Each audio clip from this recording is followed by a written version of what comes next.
You are about to participate in a great adventure. Hit in the air to deep right center. Pike open on the low side. Greg Pike, believe me, sweetie, I got enough to feed the needy. No need to be greedy. Mad friends with Benzes and C notes by the layers. I love it when you call me Big Papa. It is high. 5 seconds left in the game. Do you believe in miracles? Yes! It is far. Don't give up. Don't ever give up. It is gone. You're listening to the Tom and Jerry Show. What up, what up, what up? Welcome back to another Tom and Jerry Sports Show. Sorry for the time off. Hope everybody had a very good holiday and a happy new year. Yes. Thank you for sticking around. I know it's been a couple weeks, but we're back on it now. Yeah, buddy. First, we're gonna get into a little, actually, pretty much all football today. All football definitely. today. Playoffs started this weekend. We had a good 4 games. Yeah, could have been better Saturday, but Saturday games were all right. We'll get into Sunday that. games kind of made up for the week. So, but first, I want to bring up the other day the NHL finally came to an agreement. Hockey is back. They are talking about a 48-game schedule. A little bit of details with the agreement. It's going to be a 10-year deal with an 8-year opt-out. So you like the length, though? We got a decent amount before we have to go through this again. So, but hockey's back, and they are shooting for a January 19th start date. I just wanted to throw out this real quick. At least to me, it seems like it's way too past the point of trying to get a season. Yeah, because I know. I mean, I was just getting back into hockey after the last strikeout and everything like that. I was watching the Kings win the Stanley Cup last year. I was like, all right, hockey's let's get this going. Everyone was starting to get back. It seemed like hockey was picking up again. Yeah. And then they go through this, so we'll see. We'll see how the fans react. I mean, it sucks, though, because, I don't know if they're actually going to set up an all-star game. Yeah, I don't think so. But, now you're getting rid of that, which is, I think, one of the most interesting It's definitely, all-star games. It's one of the best all-star breaks. And, with the skills competition and everything, it's definitely probably one of the best. Yeah, definitely. Out of all, the 4 main sports. Mm-hmm. Then also, another thing is, the Winter Classic, another interesting thing, Everybody loves to watch that on New Year's Day. And I think that's what makes me say, what I just said, is because those things aren't there anymore. Yeah. They don't have the Winter Classic. They don't have the All-Star break that everybody likes to watch. So. Now, your opinion, if whatever team wins the Stanley Cup, do you put an asterisk next to it? Well, this would be the same question about the Miami Heat last year. I know, because I'm putting an asterisk next to the Heat. See, you could say it's got it next to it, but they still won. Yeah, they still have the title in there. I just feel like it's easier for say a team goes onto a slump. A lot of teams go into slumps, and it can cost 10 games or so. But then you look at the other side now. If a team gets hot, it's just. But you know what? Every team's playing. Yeah. Every team's playing. It may not be the same amount of games as a normal, but every team's playing. Every team has a chance of winning. Definitely. So that's why I think there's nothing on them, on whoever does win it, because they're competing against every other team still. So they went out there and they won it. Let's go Islanders. Let's go Islanders, baby. All right, let's get on to some playoff football. Start out with probably the worst game, or behind the Minnesota game, but definitely not an attractive game. Yeah. First game was a Saturday. Cincinnati at Houston. Honestly, I thought Cincinnati might have pulled this. I thought Cincinnati was going to win because I don't really think Houston is that good. No, they were just on a hot streak in the middle of the year. Everyone was riding the bandwagon. Yeah, but they definitely slowed down, and you just can't really trust Chop. You don't know exactly what you're going to get. They lost their last 3 Yeah, they lost two out of three or something. They were like the 1 seed going into the last week, and they blew it. So that alone gives you no confidence in what this team can do. And the way Cincinnati's defense was playing, you thought they were just going to go in there and shut them down. They did for a good amount. It's just their offense could not do anything. Yeah, and the defense just became tired. Houston, Matt Schaub was 29 for 38, 262 yards, no touchdowns and 1 interception. Arian Foster kind of carried the load. Yeah. 32 carries, 140 yards, 1 touchdown. They had a game plan. They weren't going to let that defensive line get to Schaub and, ruin the passing play. So they kept going to Foster, and why not? It worked. Yeah. Andy Dalton didn't really have that great of a game. 14 of 30, 127 yards, no touchdowns and 1 interception. He got sacked twice. But going back to that defensive line, the Bengals led the league in sacks, and they did not have 1.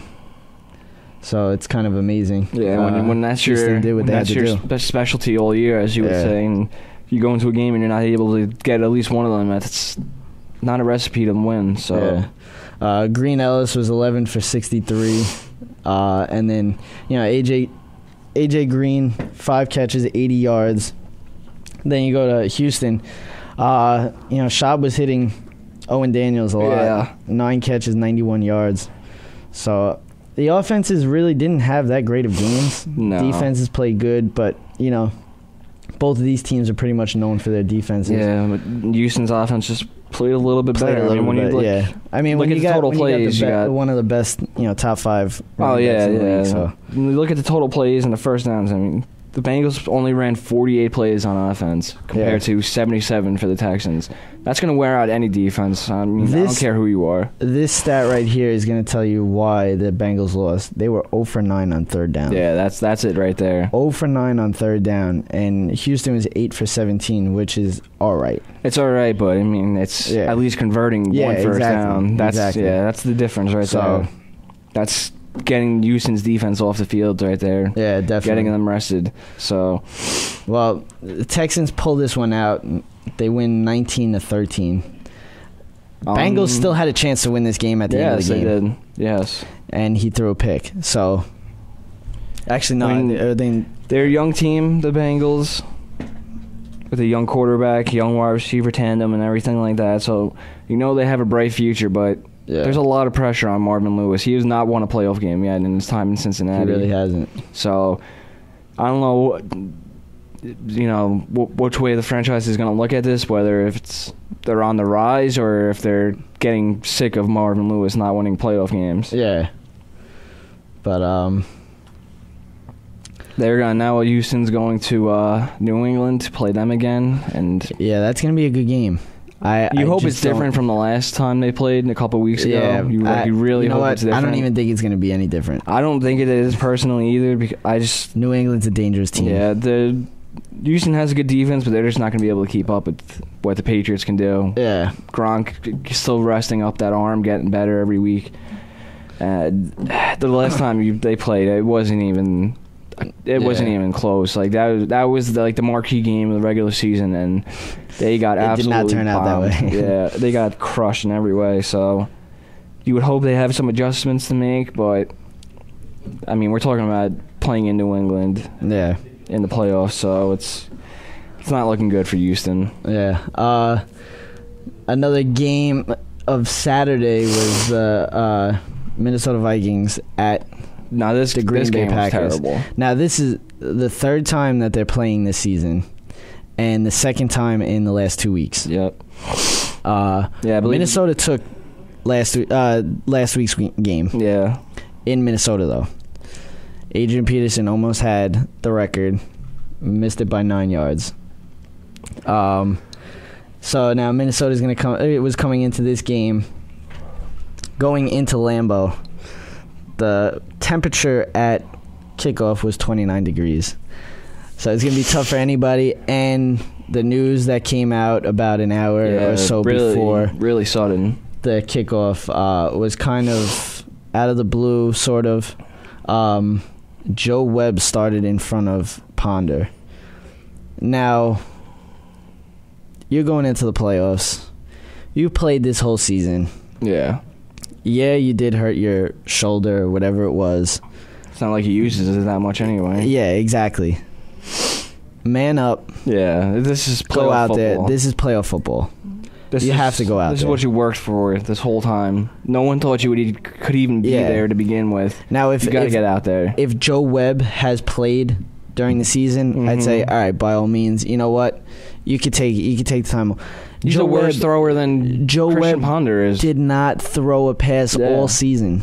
All season. I think they said he played like 3 snaps, and they were just like the Wildcat type things. All season, he did not throw a pass, and he's going to go right into one of the toughest places to play. Yeah, definitely. Against one of the best quarterbacks in the league.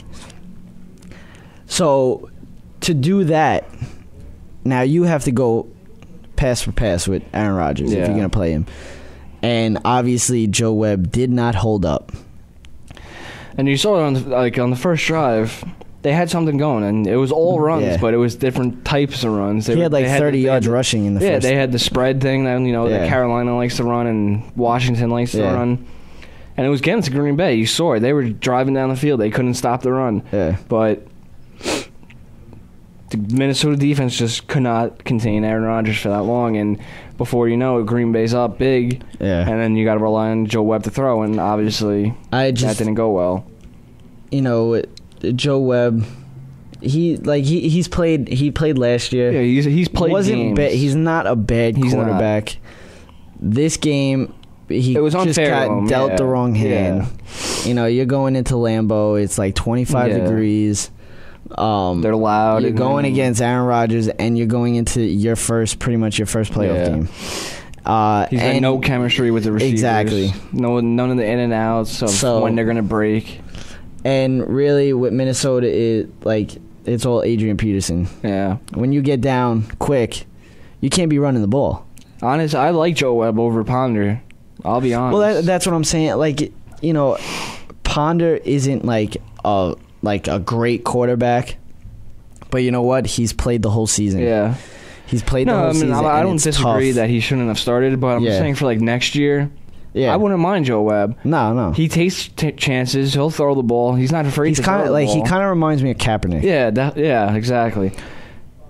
Tall, lengthy. Yeah, it adds a little more to Adrian Peterson's running game with Joe Webb. He's a little more athletic than Ponder with the runs. And all these teams are coming up with this option. Yeah, all the spread option is a new thing in the NFL now.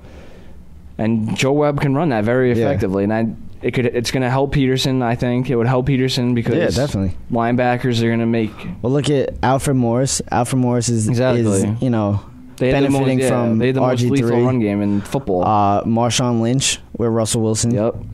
It's definitely Frank Gore with Kaepernick. New thing to do, apparently, in the NFL. So, you got to keep those linebackers guessing. You can't just make it... Because they're one-dimensional as it is with Peterson, but if you can... change the schemes of that one dimension, that throws off defenses more than just pounding it with Adrian Peterson. Joe Webb was 11 for 30, 180 yards, 1 touchdown, 1 interception. He got sacked 3 times. Aaron Rodgers was 23 for 33, 274 yards, 1 touchdown, no interceptions, sacked 3 times, which is pretty much Aaron Rodgers' numbers. Yeah. It was a good game. And what I personally... I think what's going to help Green Bay, I don't know if they're going to necessarily beat San Francisco, but I'm not going to get into that exactly right now. But I think DeJuan Harris is going to be a game changer for him. Yeah. Because he can run the ball. He'll pick up those 3, 4, 5 yard runs. But he's a good receiving running back, and he's perfect fit for that team.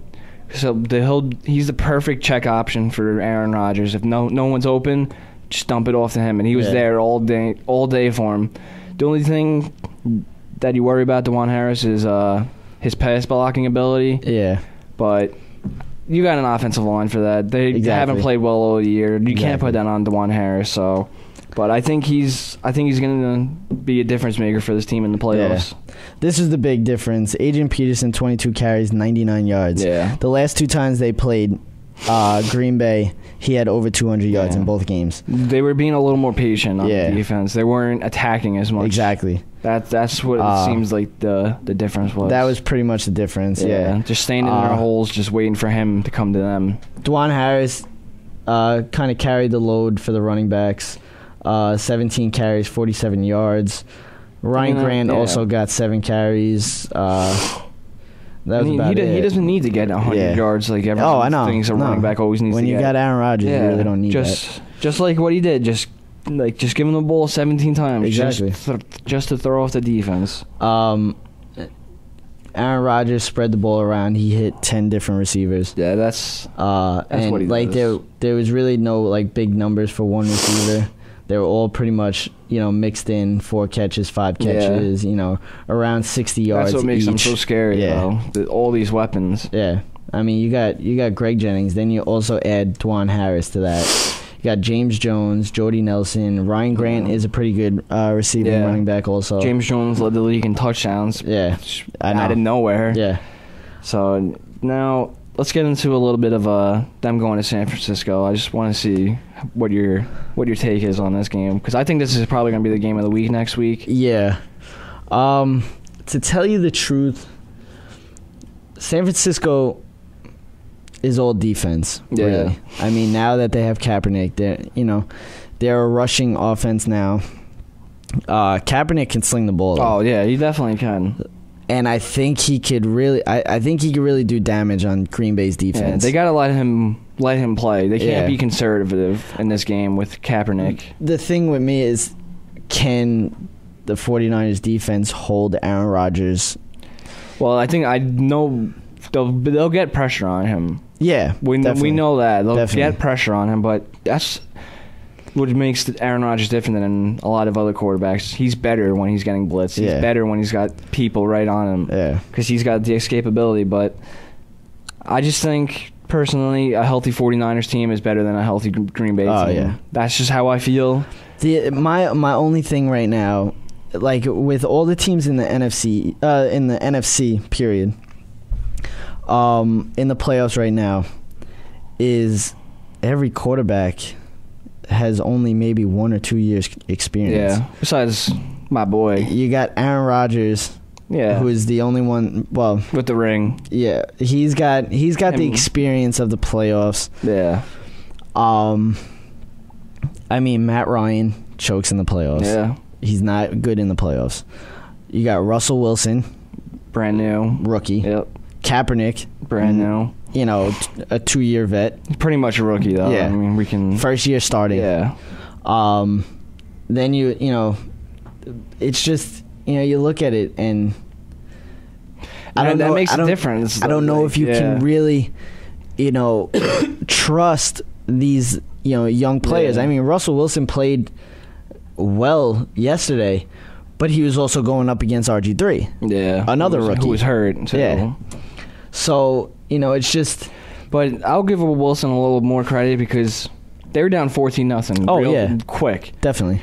On the road, the place was going nuts, and they just slowly just chipped away. And you got to get... It seems... Like, even though they're rookies, it just seems different now. It seems like they've been there before. Yeah. Like, with how they've been playing. So, you would say the quarterback experience would make a difference, but just... When you're hot, you're hot. I mean, look at Seattle right now. They're as hot as can be. So it's tough to say with the quarterback experience. I just think the Niners will be able to bring pressure. Yeah. And Green Bay won't be able to bring as much pressure as the Niners are going to. I trust the 49ers defense. Yeah, yes. More than I trust, anything else. So I would have to go with the 49ers. Yeah. They got the better offensive line and the better defense. Green Bay, obviously you have Aaron Rodgers, probably the number 2, maybe even number 1 quarterback, depending on who you think, So, you really can't, you can't doubt him. No. Because every time you doubt him, he comes out. So, I mean, I think it's going to be a very good game. Definitely. I think it's going to come down to the wire. And... I mean, it's just tough. It's going to come down to... I thought I was picking Green Bay. I thought they were going to win the whole thing towards the end of the season. So I'm going to stick with that. Yeah. I'm going to stick with the Packers. I just think this is 2010 Aaron Rodgers. That's just how it looks. He just looks calm, collected. He's got all his receivers back. Yeah. I mean, like you said with the spreadsheet, he threw to 10 different guys. They got a little bit of a running game going. Nice receiving running backs. I don't care either way it goes. That's the thing but this is definitely going to be the best game. With Green Bay is they have a very slim running game. Yeah. Overall. And then you're going to go into San Francisco, who's one of the best, run stoppers. Yeah. So it's all going to be on Aaron Rodgers' back. And do you want him throwing 50 times? Yeah. So it's going to be not tough. Not only throwing 50 times, but throwing 50 times with pressure, because that's what they're going to be bringing. It's all going to come down to, in this game, it's all going to come down to Green Bay's defense. Yeah.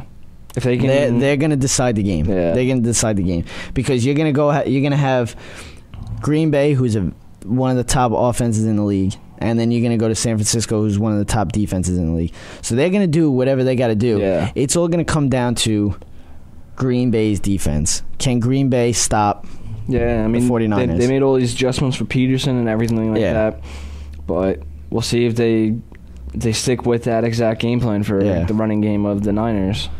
But Green Bay, that's definitely I think that's the best game. Green Bay took this game 24-10. Like we said, they're going to San Francisco now. So it's going to be a good game. Yes, definitely going to be a good game. The next game, the first game of so much emotion Sunday, on this game. Definitely was. So just with you can just kind of feel it with Ray Lewis, it was Chuck amazing. Pagano. It was amazing. It was just one of those classic type games. Yeah, like you got Chuck Strong. Yeah, the score wasn't exactly indicative of a close emotional game, but when you know what's riding on the team with the coach and with Ray Lewis, that's just what made that game special. Yeah. Well, we weren't on the air for 2 weeks now, and obviously, I don't know if you only just listen to us.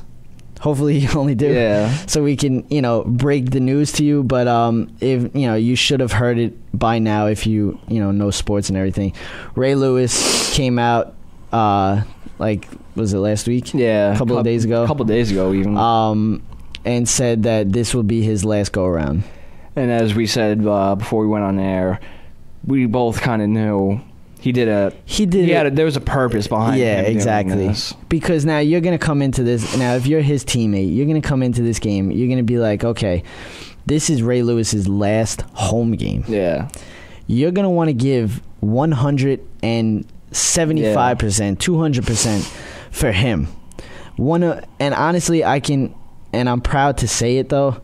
I got to see the whole career of one of the NFL's greatest players to ever play the game. To people listening now, just be appreciative of the players like Ray Lewis that that we're lucky enough to get to see play the game as passionate, as full-heartedly as he did for 17 years. And that's what I love about this guy. This guy, he's one of the best players. And, you could go up and you could say, oh, yeah, Patrick Willis is one of the great middle linebackers. Anybody like that, London Fletcher, all these guys, Urlacher. But they're not like Ray Lewis. No one is. They're not the guy that gets in everybody's face, that tells you what to do, do this. They have passion for the game, but they don't have Ray Lewis passion for the game. He is completely on a different level than any player. And I'm telling you from experience, I'm not, I don't play football. I don't strap on the pads. I play, whatever with my friends or whatever. If you go on any kind of, video on the computer and just look up anything about Ray Lewis, I guarantee after you watch that video, you're going to want to hit a pedestrian on the street. Yeah. He's just one of those guys that just gets you so hyped up that you want to hit anything that's in front of you. And, to be a football player and to hear what he has to say and, all the inspiring, things he says, you just love to play with him. And you could see the defense playing behind them. They gave up the yardage, we can say that, but there was a lot of dink and dunk. Yeah. Just Andrew Luck trying to come back. Yeah. but you could see the defense playing like they haven't played all year. Oh, absolutely. With the intent. This is the first time all year that the four main Terrell Suggs were on the field together. Ray Lewis, Ed Reed, and Nada. This is the first time all year that's happened. And you could see it. You could see the difference in all four of those players. Yeah. You could see how hard Suggs was playing because he had his boy back in the middle. Exactly. You could see it. So they gave up the yards, but they didn't give up any touchdowns. And that's the big thing. And that's what this team does. They don't give up touchdowns. They'll give up the yards, but when they get in that red zone, they are one of the best in football at not letting you in that end zone. And that's what you got to love. Ray Lewis led the game in tackles. I was going to bring Phil Simms saying the whole game how, I wouldn't have played Ray Lewis. It's too soon. Yeah. Absolutely not. It looked real good when he had 13 tackles. And 13 tackles. They dropped the interception. That was which was easy. Pretty bad. But you know what? He had it looked like he had a mechanical arm. Yeah, but Andrew Luck was 28 for 54, 288 yards, no touchdowns, and 1 interception. A lot of love for the Colts, though. Yeah, they played a good game. I mean, they were running on the same kind of emotion with Chuck Pagano. No one gave them any chance coming into this game. And although the score kind of indicated that, like, it wasn't really close. The score doesn't show. It doesn't show the effort. What it actually. This game was a lot closer. Yeah, it was a good game. The pick at the end really killed it. Yeah, definitely. Because he throws that pick, but say they score, they held the Ravens to a 3-and-out right after that. Yeah. So could you imagine if they would have scored there? Yeah, the ball. It's not more of the interception for took time off and stuff like that. It didn't do anything like that. It's just not necessarily momentum killer either. But it's just stopping a drive. Yeah. That's the big thing because they were getting close. They were at like the 15, 20 yard line. That was definitely that was the moment. Yeah, definitely. I would like to say though, big shout out to my boy Bernard Pierce. Huge game. Especially with Ray Rice. The 2 fumbles. I mean, struggling. That's not Ray Rice at all. Yeah. I'm looking for a big bounce back game next week, but like I said to you before too, Ray Rice, best receiving running back. I'll take him over any running back in the league. I don't care what anyone says to me.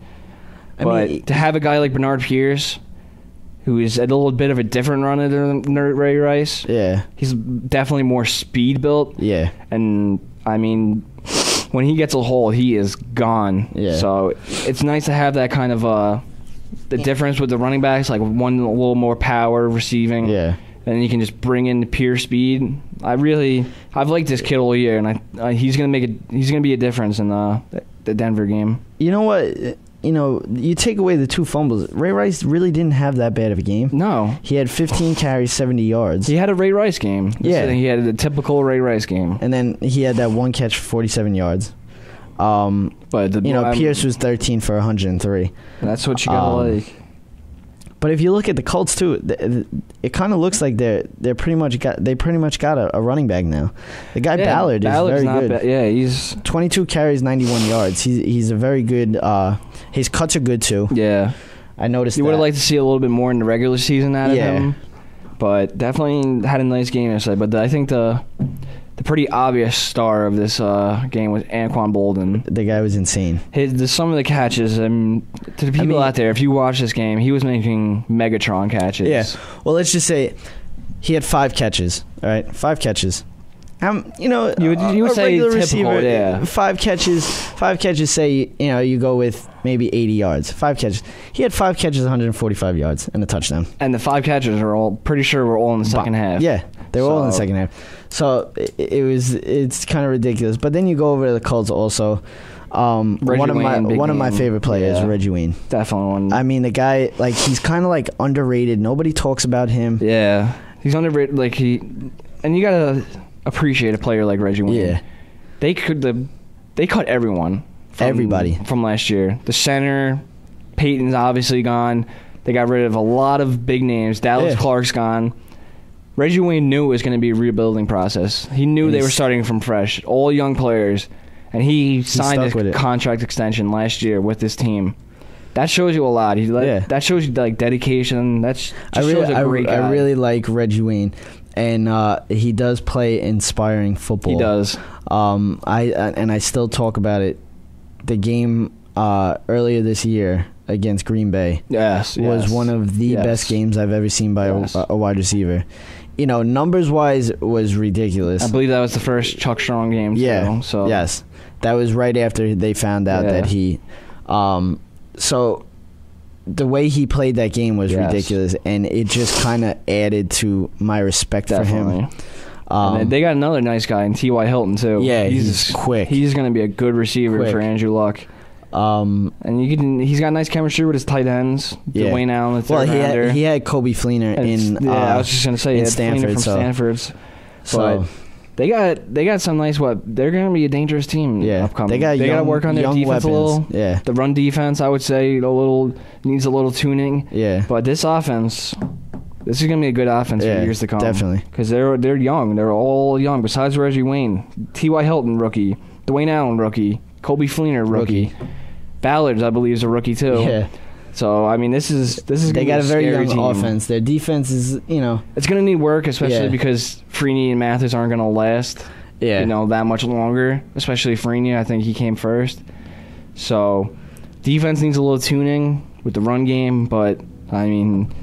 You got to give a lot of respect. They do have a good team, though. They're going to be a respectable team for years to come. The Ravens took this game 24-9. Now it's going to Denver. Yeah. Which is tough. It's definitely going to be tough because, it's going to be cold. I just feel, I don't know, like, normally I would say, like, a couple weeks ago, I would be like, no chance of the Ravens winning this game. 0. It's not just the Ray Lewis thing, riding the Ray Lewis train with the whole retiring. I don't think it's just that. I just see the defense that I saw last year and years previous. Yeah. Like, I know they were ranked 17th overall this year. But they never had all their guys. I just see them playing differently now. And when people don't realize what a difference it makes. I mean, when you're in the playoffs and it's the first time your 4 best defenders are on the field at the same time, they're gonna ride that. They're gonna. Oh, of course. They're gonna be riding that high train. So of course. So, I just see. Normally, especially being that Denver just blew out Baltimore a couple of weeks ago in Baltimore. They woke up after that. Yeah, they did. They crushed the Giants and then they took off against the Bengals. That was a surprising game. So. I thought that game would be a little bit closer, but the Giants just looked terrible. I think the Ravens' offense would be. That's what it comes down to. I know the defense is going to show up. Yeah. I know it's Peyton. He's going to get his yards. I know that.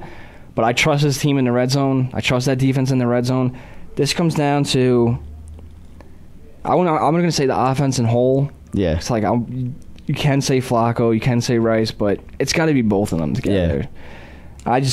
I feel different about this game than I normally would. That's all. I'm not saying we're going to win. I just feel a little bit... It's going to be close. Yeah, I feel a little bit better about their chances. Yeah. The next game, I guess you could say, is probably the best game of playoffs so far. It was Seattle at Washington. Washington came out in the first quarter on fire. Quick, 14-0 within the first. Probably like the first 10 minutes of the game. RG3 was 10 for 19, 84 yards, 2 touchdowns, 1 interception. He did leave in the third quarter. Yeah, fourth quarter. It should have been earlier than that. Yeah, he kind of looked bad with his knee. Like, competitive and wanting to play, like the will to play is one thing. Yeah, but when you're risking your team's chance of winning. Yeah, I mean that's a whole nother thing we're talking about. Like it's one thing that the competitive fireness, wanting to play for your team. Like like you said, you appreciate that, but you're hurting your team's chances of winning. 'Cause you could tell he couldn't do anything. Yeah. Russell Wilson had a very good game. 15 for 26, 187 yards, 1 touchdown, no interceptions. But of course, Marshawn Lynch was going to have one of these kind of games. He was 20 carries, 132 yards, and a touchdown. Washington probably had at least 100-plus yards after the first quarter, you could say. Yeah, it wasn't... They had 219 for the game. Yeah. So they had, almost 100 yards in the first quarter. So... The Seattle defense is scary. It really is. Scary good. And you know what? They're 10 times scarier at home. Yeah. You don't think they're going to get a home game necessarily? Yeah. Now the chance is completely gone because Minnesota lost. But the fact that they're going on the road now and they're starting what they do at home. They're just basically doing what they do. It's not good for years. It really is. And they're an extremely young team. Yeah. And basically every position is extremely young for the most part. Yeah. So, but I think their oldest guy is maybe Sidney Rice. Yeah, and they just completely after the 14-0, completely swung to Seattle. Their defense is ridiculously young too. They gave up the least amount of points in the regular season. They're continuing that here. I mean, 14 quick for Washington, and that was it. They held Alfred Morris to 80 yards, 16 carries, which is pretty good. Yes, but definitely. But then. They stopped Morris, and then they also rushed for over 200 yards themselves. Yeah. So this is it's a scary team. I mean, there's nothing else you could say. This is the last team Atlanta wanted to come. To play them. Well, we'll get into our picks after we get done with this game, but Russell Wilson kind of spread the ball around. Zach Miller, a couple of catches. Baldwin, a couple of catches. Golden Tate, a couple of catches. Then you go to Washington. Washington, Garcon had 4 catches, 50 yards. No one else really did anything other than that. But it all came down to defense again. Yeah. Seattle gave up the quick 14 points, and then they cracked down. And this is like a little side note. It's not much to do with the game, but I'm surprised Gus Bradley, the defensive coordinator for Seattle, is not getting more interview jobs. He is. Seattle was second, third-ranked defense in the league. Yeah. Who saw that coming? They've always had a decent defense. When we're talking like top 3 in the league, and you give up the least amount of points out of any team. Yeah. I think he deserves a chance. I mean, of course. When Buffalo goes to a college coach over a guy who's proven in the NFL with one of the best defenses in the league. Honestly, I don't know what the Bills are thinking with that. I mean, it's high risk, high reward. That's like any coach, though. Yeah. I mean, but instead of going after the same old that everyone else seems to be going after, they took a chance with a college. I mean, I don't personally I would have rather taken Gus Bradley or Mike McCoy, the Denver offensive coordinator. Arians. Yeah, exactly. But I don't know. I would just like to see him getting a couple more interviews for the job he's done. Seattle scored 24 unanswered points after the first quarter. They won the game 24-14. And it wasn't even like unanswered. It was like just no show. It was just, I think if they can get like a nice big time number 1 receiver, Seattle. Yeah, they'd say be next dangerous. Year. That's dangerous. That's dangerous.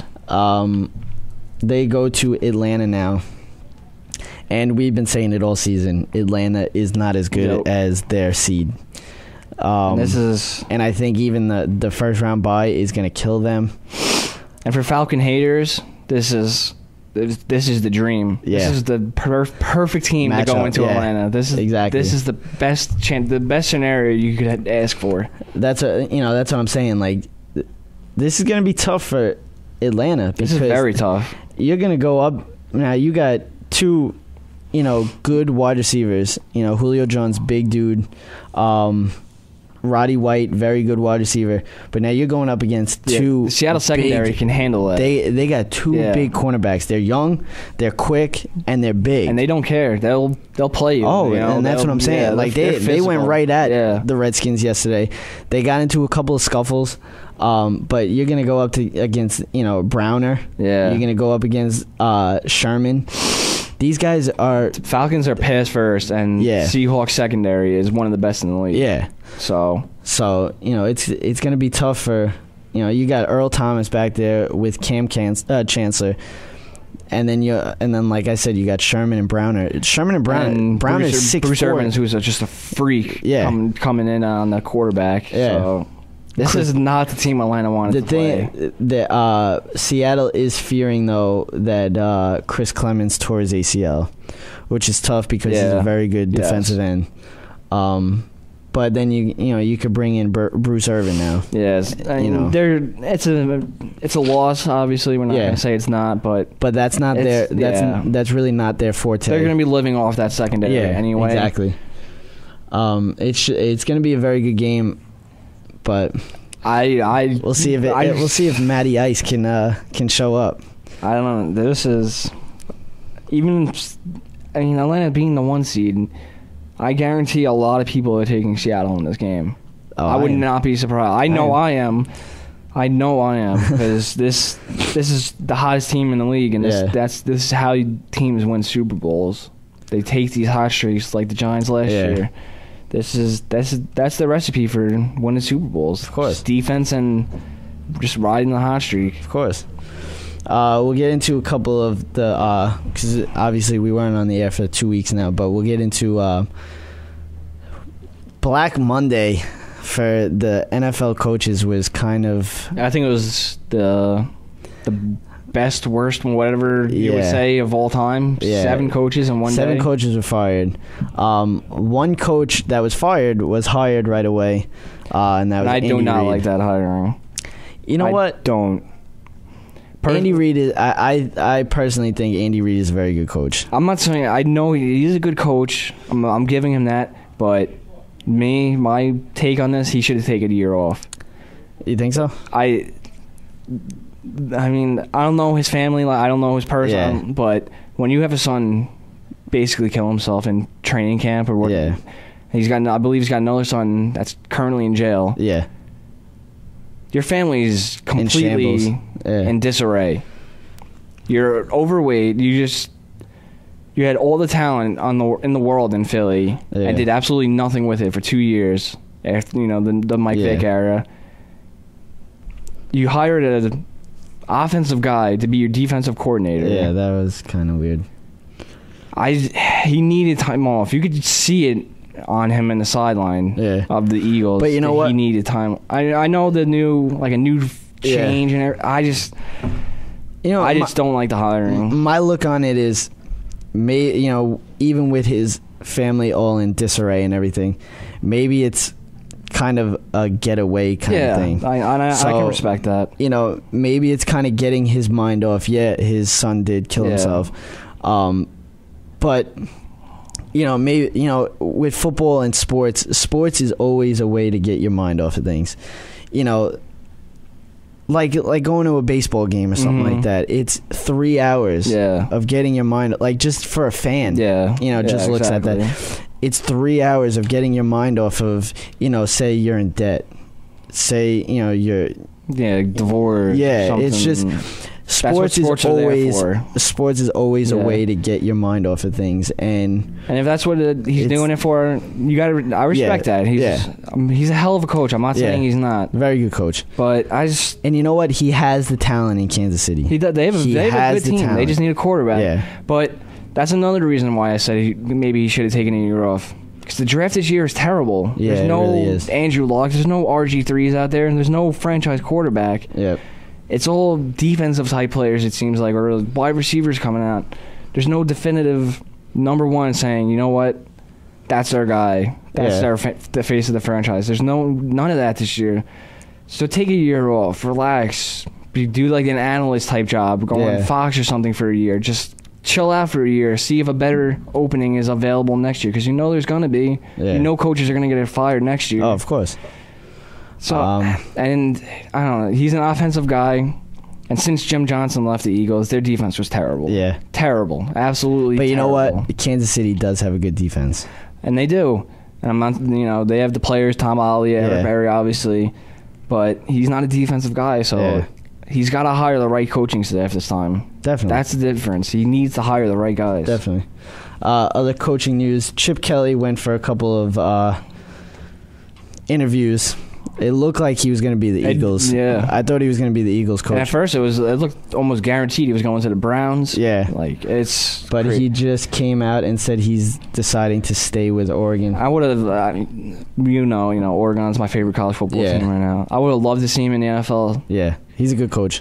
For the people out there that think, but he's more of a fast-paced kind of offense kind of guy. If people thought he would have brought that same exact offense to the NFL, you're wrong. Because he wouldn't have. No, of course he's not that stupid. Yeah.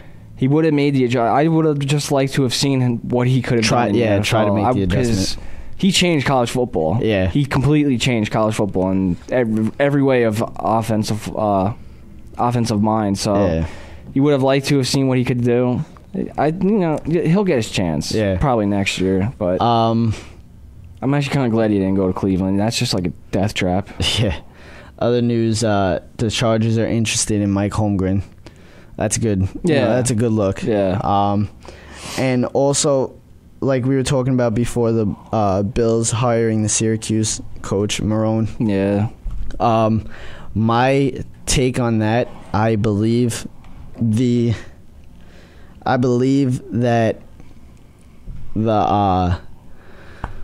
the Bills are going to be looking at Nassib from Syracuse, the quarterback. Yeah. So I have a feeling that is one of the reasons why they hired. I believe that the Bills are also looking at before hiring this. They were looking at a CFL coach. So they're going way out there. Yeah, it's kind of, I don't know what the Bills are ever thinking, but before we get off, let's do a little predicting. Who is your Super Bowl teams, and who do you think is going to win it? I'll go NFC first, just because I've been saying it on this show for a while. I think Green Bay will make it there. Okay. I think Green Bay will win it. Okay. Over, this is the tough part.